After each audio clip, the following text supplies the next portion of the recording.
नमस्कार, द नगरी न्यूज में आपका स्वागत है। मैं हूं आपके साथ दीपशिखा।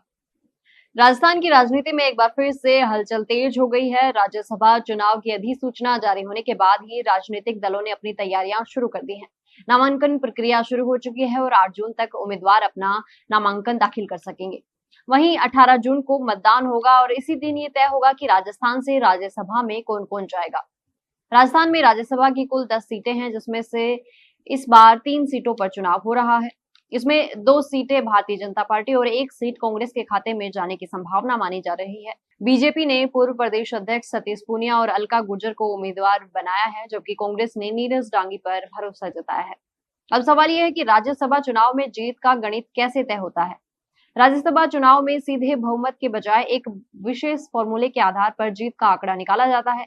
राजस्थान विधानसभा में कुल 200 विधायक हैं और इस बार 3 सीटों पर चुनाव हो रहा है। ऐसे में जीत के लिए आवश्यक वोटों का आंकड़ा 51 बनता है, यानी किसी भी उम्मीदवार को राज्यसभा पहुंचने के लिए कम से कम 51 वोटों की जरूरत होगी। राज्यसभा चुनाव की वोटिंग भी आम चुनाव से अलग होती है। इसमें विधायक उम्मीदवारों को अपनी पसंद के अनुसार प्राथमिकता देते हैं। इसे प्रेफरेंस वोटिंग सिस्टम कहा जाता है। आमतौर पर विधायक अपनी पार्टी के उम्मीदवार को पहली प्राथमिकता देते हैं। अगर विधानसभा की वर्तमान स्थिति देखें तो बीजेपी के पास 118 विधायक हैं, जबकि कांग्रेस के पास 67 विधायक हैं।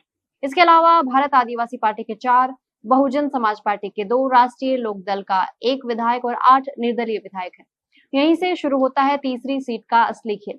तीनों सीटें जीतने के लिए बीजेपी को लगभग 153 वोटों की जरूरत होगी, जबकि उसके पास फिलहाल 118 विधायक ही हैं। यानी तीसरी सीट जीतने के लिए उसे करीब 35 अतिरिक्त वोटों की आवश्यकता होगी। इसके लिए अन्य दलों के साथ साथ कांग्रेस में संभावित क्रॉस वोटिंग की भी जरूरत पड़ सकती है। फिलहाल बीजेपी ने तीसरे उम्मीदवार की घोषणा नहीं की है, लेकिन राजनीतिक गलियारों में चर्चा है कि पार्टी आखिरी समय तक सभी संभावनाओं को टटोल रही है। ऐसे में 18 जून का चुनाव सिर्फ राज्यसभा की सीटों का फैसला नहीं करेगा, बल्कि राजस्थान की राजनीति में दलों की ताकत और रणनीति का भी बड़ा संकेत देगा।